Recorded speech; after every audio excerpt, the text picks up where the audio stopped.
Hello, this is Renee Hahn with William Ravis Real Estate, bringing you this month's Naples market update.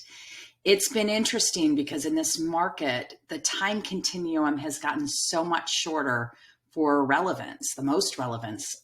Things shift fast in both directions, so keeping a close pulse on the market has always been important, but is even more critical now than ever.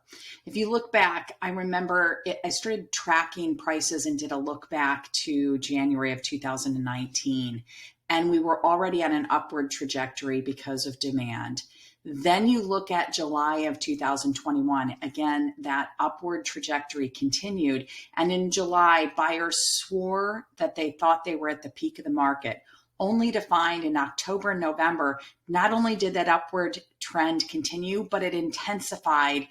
And the angle at which it was growing and the pace at which it was growing was extraordinary. So I will say when we're talking about the market right now, we used to look back over a year period and you could use it to really predictively assess what was going on and get a confidence that that might be repeated in the future. Here, you have to be so agile in watching the most subtle signs for shifts because it really can move fast. And October and November is a perfect example of that, where people, as I said, thought they were at the peak and it just shot right up because the low inventory went on for much longer than I think people thought it would. They didn't see the surge to the same degree that they were used to in prior years as the season grew closer, and yet demand just continued to grow and grow and grow. So it's been interesting to watch things.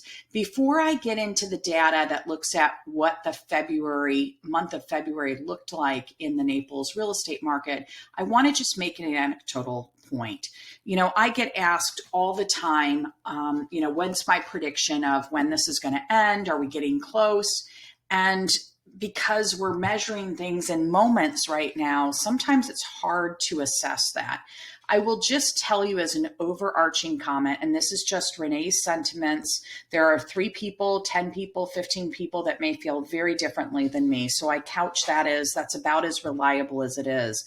But I watch the market very, very close. I do all of my buyer activity in concierge mode, which means it hits me first before it goes to my buyers, and it lets me continue to keep a pulse on things. I look every morning at what's hit the market, what prices have been decreased. And what's interesting in the last week and a half, speaking of short time periods, I've started to notice what I think could be early indications of a softening. Now, I didn't say a fall, but a softening, and maybe the plateau is getting closer. Why do I say that? Because I've seen more price decreases lately. I've also seen a little bit of a surge uptick in an inventory. So I always say there's only 2 things that are going to change the market. Either inventory is going to go up or demand's going to go down. And it may be that through a lot of circumstances, we're starting to see some shifting in both of those things. Again, it was only a 1.5 week period. It might be an outlier, but I have seen a little bit of a surge in inventory. I think the prices have finally gotten so attractive to sellers that you see a few more people that might have been sitting on the fence throwing their homes on the market. But I'm also starting to see a couple of my buyers certainly have decided to hit the pause button, let the market settle down with everything going on over in Russia and the Ukraine, with what's going on with interest rates, what's going on with gas prices. All of that is I think, starting to impact the demand. Again, this is a very small sliver of time, and it's a very small sliver of perspectives because it's mine. But that's my prediction. When we get a couple of months down the road, we'll see if it was truly an early indicator or if it was just a bleep on the radar. So let's dive in. As I mentioned every month with these, this is a year-over-year look. So we're in March, but the data is as of February because we're always a month behind because you want to close the month out and make sure that you've got all of the data accounted for. Sometimes closings are late being entered in the system. Sometimes listings might shift. All of that is important. So we're always a month out from the data we're looking at. So Let's start with inventory. So not too dissimilar than what we've seen in the past in, well, I shouldn't say that. This is an area that is different than what we saw in the past. So in January, I reported that inventory was down 75%. That took us to 1,272 listings. Again, January is usually a high month. In the month of February, we're only down 47% in inventory year over year. So that's a pretty big shift. January was down 75% year over year. February, we were only down 47% year over year. Now let's talk about pending sales. So we're going to talk about closed sales in a minute, but pending sales is an early indicator of what's likely to close. So I want to hit that first. In February, year over year, we had 1,480 pending sales. That was down 36% from last year this time. In January over January, they were down 38%. So not a huge shift in pending sales. Again, we're somewhat limited by the amount of inventory. If you don't have homes to sell, it's hard to have a lot of pending sales. So that's why you see this one down 36%. Now let's talk about closed sales.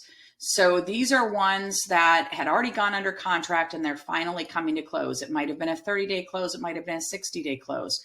But closed sales are down 25.8%. In what I was looking for, in January, closed sales were down, I want to say 40%. So again, that gap is a little bit lower. So we were only down 25.8% closed sales in February. January was down even more.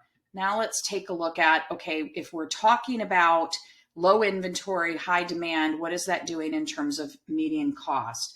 This one's actually one of the indicators that I think we're starting to see the start of what could be a plateau. So in January, year over year, they were down up. The median sale close price was up 39%. February over February, it's only up 38%. It's the first month over month, if you will, where we haven't seen a bigger increase in the jump of prices. Let's talk about new listings. So this again is, you've got pending sales. Are we seeing new listings go up? In January, new listings were down 23% year over year. In February, they were only down 14% year over year. So another leading indicator that we may start to see the trend shift a little again. I don't think we're going to see it fall. I think we're just going to see it eventually start to plateau. Days on market, not a huge change here. In January, it was down 70%. In February, it was down 69% year over year. So that's not a huge change. I do want to take a moment and talk about a couple other statistics that may be of interest.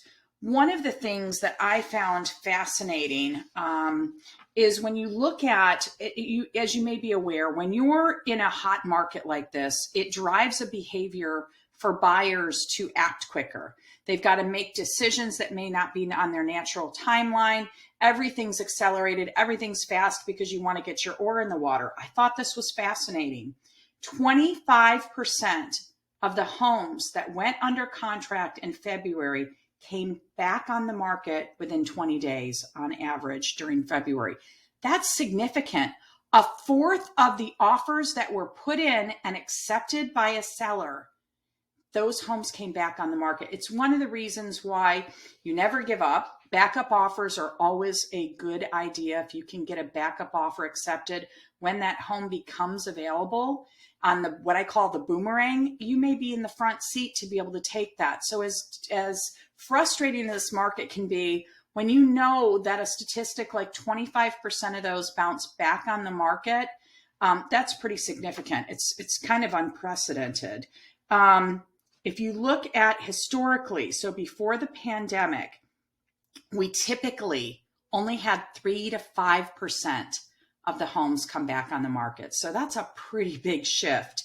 I thought that was really telling. A couple other things I wanted to share. Even though inventory during February decreased, It was a lot of times what might be masked is we're limited on sharing what we call pocket listings broadly, right? So the days when you used to have a pocket listing and you could call everyone and let them know you had a pocket listing, now the National Association of Realtors requires us to only limit sharing those listings within our brokerage. But I will tell you, within William Ravis Real Estate, we share those listings before they hit the market. So sometimes, even though you see inventory down, even you may find that that may be because things are going under contract before they hit the public market. So not so much. I tell people it's not that you have a lot of pocket listings, because right now the truth is, if you get something on MLS and you have competition, it's going to help drive out higher prices because of competition, multiple offers. So I'm not seeing as many true pocket listings, but the coming soons, where when somebody signs a listing agreement and you can share that within your own brokerage, things are getting offers on them and potentially going under contract. So that's another thing to keep in mind. I wanted to share, this is also, I think, really interesting. So the Naples Board of Realtors tracks, because so much of our showings, the part that's automated, they can track the high demand for homes is demonstrated in the number of showings. So get this, when you look at the showing activity, there were on average 36 showings per home with it going under contract. And we all know that was on an accelerated timeline. It's not like the house sat for 30 days and got 36 showings.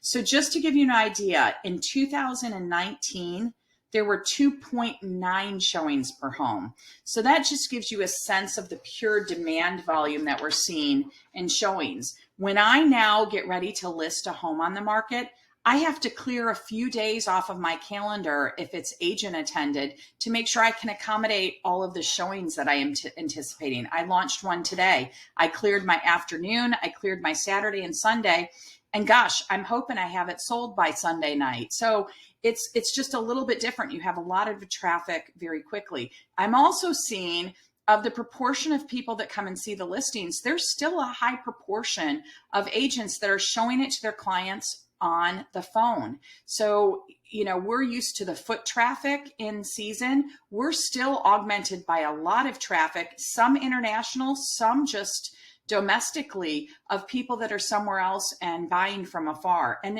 the phenomena of doing sight unseen offers is still pretty strong as well.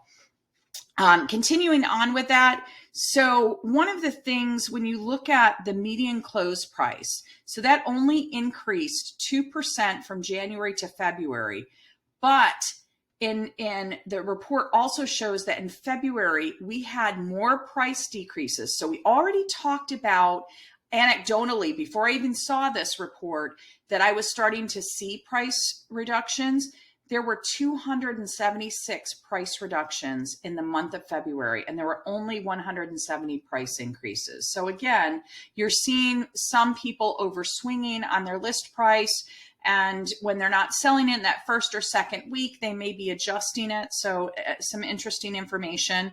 I also wanted to share, while overall closed sales decreased, so it went from 39.5% to in February to which totaled 804 closed sales, and that was down from 1,330 of February in 2021. When you dive deeper in there, a lot of that is being caused by the lower price points. So last year, if you look at the sales for the 300 and below price point, the closed sales went down tremendously in that segment. So interesting. We tend to talk about these statistics at a macro level, but you dive deeper and you learn a few things. I also wanted to share that if you look at that 300 and below, it was not uncommon that you would find some single family homes there in that price point. You can barely find those now. There were only 26 single family homes on the market during February that were 300 and below. We talk about affordable housing and how that's been a challenge. A couple other interesting statistics. So the average close price for single family homes, because we talked about the median sales price overall, the market, regardless of location, regardless of price point, was 550 for Naples. But if you look at the average closed price for single family homes, it went up 5.3%, and the average for single family homes was $1,161,203. So that's pretty extraordinary, and why Naples will sometimes get the reputation of being a more expensive place. I thought this was interesting. There, for the last 4 months in a row, condominiums sold for over 100% of the list price. I'm not reading that right. The number of months in a row that condominiums have sold for over 100%, that was read, for the list price. I thought that was interesting. Another one I wanted to point out, the percentage decrease in median close price for single family homes in the, what I'll call Naples Beach area, 34102 zip code, 34103, 34108, Pelican Bay. The percentage decrease in median close price for single family homes was 46%. So that's another interesting statistic. So again, something to, keep our pulse on. It's still a very vibrant market. I always say the best time to sell or buy is when it's the right time for you. I think as we look forward to the next month and the months to come, we're probably at a point where we may see a little settling in the market. Too early to declare that just based off of some more recent data points, but certainly some indications of that. Just always make sure that whether you're buying or selling property in the area, that you get connected with a qualified and experienced real estate agent. It can make a huge difference for you.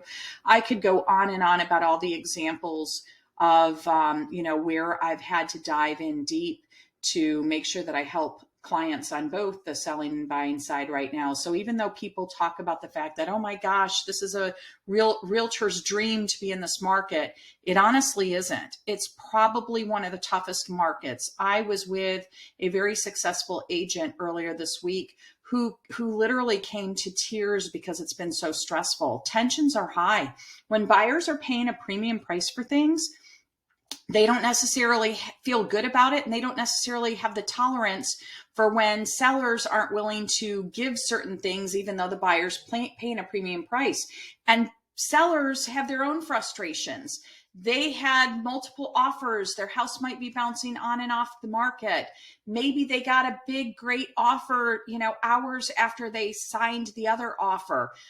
Maybe if they've got multiple buyers, they feel like they're getting nitpicked when sellers then or buyers then ask for things. So there's lots of tension points. Certainly, it creates tension even amongst the real estate agents, because when you're fighting over low inventory and you're advocating for your clients, there's stress involved in that. So again, make sure you're with a qualified, experienced agent, and they can make your ride in real estate much more enjoyable. I hope this has been helpful. If I can ever be of assistance to you in any way, if you'd like to take a deeper dive and look at your particular home or your immediate community, I'm always happy to do that. Have a wonderful, blessed day, and thank you so much for stopping by to hear what's going on in the Naples real estate market.